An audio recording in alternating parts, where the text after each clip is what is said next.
நெல்லை மாவட்ட காங்கிரஸ் தலைவர் ஜெயக்குமார் மரணம் தொடர்பான வழக்கில் டம்ப் டவர் கருவி மூலம் அதிகாரிகள் ஆய்வு செய்து வருகின்றனர். இதுகுறித்த கூடுதல் தகவலை செய்தியாளர் ஆறுமுக நயினார் வழங்க கேட்கலாம். ஆறுமுக நயினார், வணக்கம். தற்பொழுது நெல்லை மாவட்ட காங்கிரஸ் தலைவர் ஜெயக்குமார் மரண வழக்கு தொடர்ந்து விசாரணை நடைபெற்று வரும் சூழ்நிலையில் டம்ப் டவர் என்ற கருவி மூலம் அதிகாரிகள் ஆய்வு செய்து வருகின்றனர். இந்த கருவியின் உபயோகம் என்ன? இது தொடர்பான முழு விவரங்களை பதிவு பண்ணுங்க.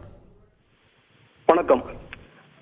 அரசியல் வட்டாரத்தில் பரபரப்பை ஏற்படுத்திய நெல்லை கிழக்கு மாவட்ட காங்கிரஸ் தலைவர் ஜெயக்குமாரின் மரண வழக்கு இன்றுடன் 40 நாட்கள் ஆகியும் இன்னும் எந்த முடிவும் எட்டப்படாத சூழ்நிலையில் இன்று தம் டவர் என்கிற கருவி மூலம் அவர் உடல் கண்டெடுக்கப்பட்ட இடம் மற்றும் அவரது வீட்டிற்கு அருகில் உள்ள இடத்தில் இருந்து அந்த கருவி மூலம் ஆய்வு நடைபெற்றுக் கொண்டிருக்கிறது. இந்த கருவியினுடைய பயன்பாடு என்னென்றால், அவர் இறந்த அன்றோ அல்லது அவர் இறப்பதற்கு முன்தினமோ இந்த எந்தெந்த பகுதியில் இருந்து யாரெல்லாம் பேசியிருக்கிறார்கள் என்பதை அறிவதற்காக இந்த கருவியை பயன்படுத்தி அந்த சோதனையை அவர்கள் மேற்கொண்டிருக்கிறார்கள்.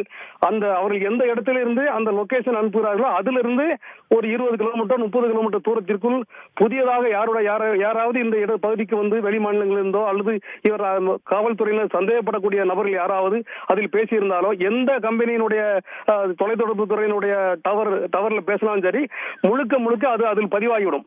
அதன் மூலம் காவல்துறையினர் சந்தேகப்படக்கூடிய நபர்களை தேர்ந்தெடுத்து அவர்கள் என்ன பேசியிருக்கிறார்கள் என்பதை வைத்து குற்றவாளிகளை நெருங்கி இருந்தாலும் கூட அதை நிரூபிப்பதற்கான ஆதாரம் காவல்துறைக்கு தேவைப்படும். எனவே இந்த தம் டவர் கருவி மூலம் அவர்கள் விரும்புகிற இடத்தில் எந்த இடத்தில் அவர்கள் ஒரு மைய புள்ளியை வைத்து அதிலிருந்து ஒரு 30 கிலோமீட்டரோ 40 கிலோமீட்டர் அந்த கருவியினுடைய தன்மைக்கு தகுந்தாற் போல் அது சுற்று வட்டாரத்தில் உள்ள அனைத்து செல்போன்களை யாரெல்லாம் பேசியிருக்காங்களோ அந்த பதிவுகளை அது பதிவு செய்யும். அதன் மூலம் ஜெயக்குமாரிடம் யாராவது பேசியிருக்கிறார்களா, உறவினர்கள் பேசியிருக்கிறார்களா, இல்ல தொழில் சார்ந்தவர்கள் யாராவது பேசியிருக்கிறார்களா, இல்ல அரசியல் ரீதியாக யாராவது அவருடன் பேசியிருக்கிறார்களா, எவ்வளவு நேரத்துக்கு முன்பாக அவருடன் பேசியிருக்கிறார்கள். சில சமயம் சொல்லுவாங்க, 10 மணிக்கு தான் சார் அவர்கிட்ட பேசினேன், அவர் இறந்துட்டாரா அப்படின்னு சொல்லி 12 மணிக்கு இறந்தாரா, 2 மணி நேரத்துக்கு முன்னாடி தான் பேசினேன்னு சொல்லுவாங்க. அப்படிப்பட்ட சூழ்நிலை அந்த 2 மணி நேரத்துக்கு இடையில் யார் அவருடன் பேசியிருக்கிறார்கள் என்பதையெல்லாம் இந்த தம் டவர் கருவி மூலம் தெரிந்து கொண்டு அதன் மூலம் குற்றவாளியை பிடிப்பதற்கான வாய்ப்புகள் இதில் அதிகம் இருக்கிறது. எனவே இந்த தம் டவர் கருவி மூலம் இந்த இடம் அவரது உடல் கண்டெடுக்கப்பட்ட இடம், அப்ப அவரது வீட்டினுடைய முற்றம், இந்த பகுதியில் எல்லாம் அந்த கருவியை வைத்து பீப் என்ற ஒலியை எழுப்பி அந்த கருவியானது அந்த தகவல்களை சேகரித்துக் கொண்டிருக்கிறது.